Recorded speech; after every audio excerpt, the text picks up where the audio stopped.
opportunity para malaman kamusta na po si tatay on your visit today? Yes, oo. Ni-remind kami no, ng detention unit na merong kailangan sundin na mga conditions sa visit. No? So from now on, bawal kwento kung ano yung mga nangyari sa loob at ano yung mga pinag-usapan sa loob. I can only say na President Duterte is still alive. Yan lang po, hanggang dun lang po. Kasi bawal po magbigay ng mga information na pinag-usapan sa loob. You're the one who owns the stroller? Ha? Ikaw? Si Charlie. Ay, ikaw! Ay, mayroon pa palang mas maliit. Nabasilan. So, but even as to his health, wala pong malita. We're not allowed to give updates. Okay. Anyway, but kayo, VP, will you be here during the hearing on the 23? Inaayos pa namin yung schedule namin, no? So, hindi pa namin alam kung sino yung makakarating sa September 23 para sa confirmation of charges. But likely, merong relative na darating. Sigurado yon kasi kailangan talaga na merong, sabi ko sa kanila, kailangan talaga na merong bumibisita sa kanya whenever allowed ng detention unit na pwede mag-isita. Nagtatanong lang po yung mga taga-Japan, meron daw silang big gathering sa 2021 and they want to know if you can join them also in Japan. Oo, nag-confirm naman na kami sa mga organizers sa Japan, no? Led by Sir Berwin.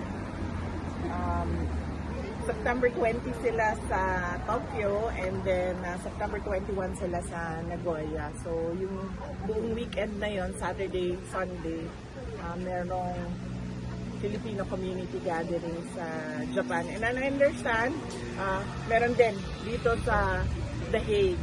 No?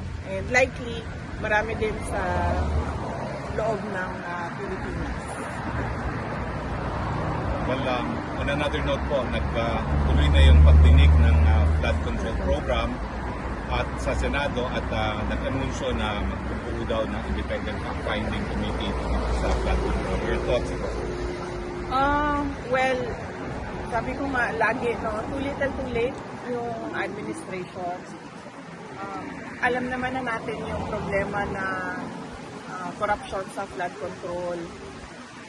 Hindi lang sa administrasyon na ito, sa mga lahat ng mga dumaan na administrasyon, hindi lang sa administrasyon ni Pangulong Duterte. Alam na natin yan lahat. Naging mayor ako 2010. Meron ng issue ng flood control corruption.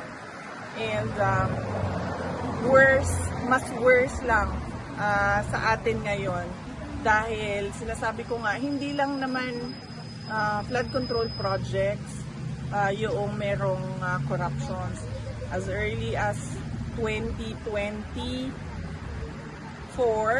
noong nag-resign ako sa Department of Education, matagal ko pinag-isipan yon kung magre-resign ba ako at sasabihin ko ba kung ano yung mga experiences ko as a secretary ng Department of Education. And then, nag-decide ako na magsalita talaga kung bakit.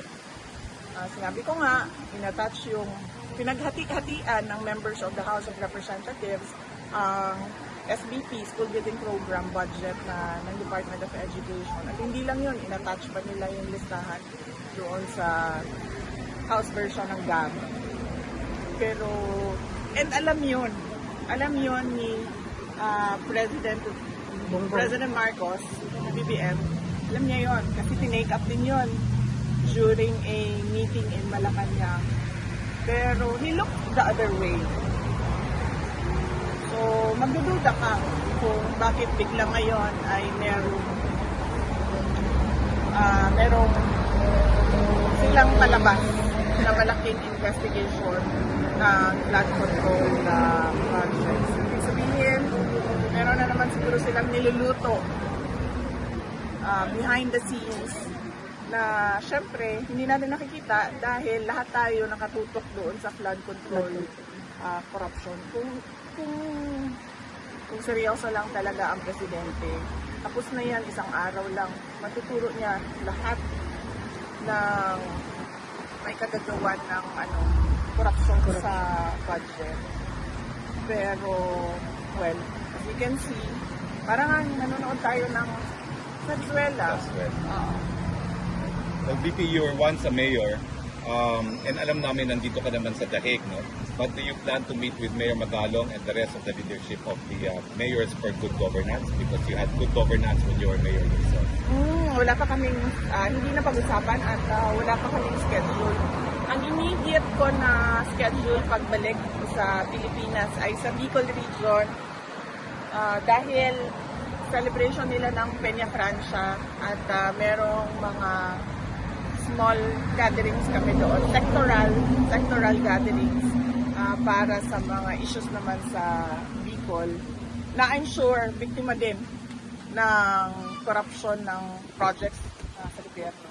May plans po kayo to meet with Mayor Lenny Robredo while in Francia? Hindi pa namin nagawa yung schedule namin pero yes, gusto sana namin na ma-meet yung mga local government officials ng hindi lang ng Naga, ng entire Bicol region kung kakayanin ng schedule. But mainly, nandun kami to celebrate with the Bicolanos, to pray with the Bicolanos sa pinakamalaking festival nila, ang Peña Francia Festival.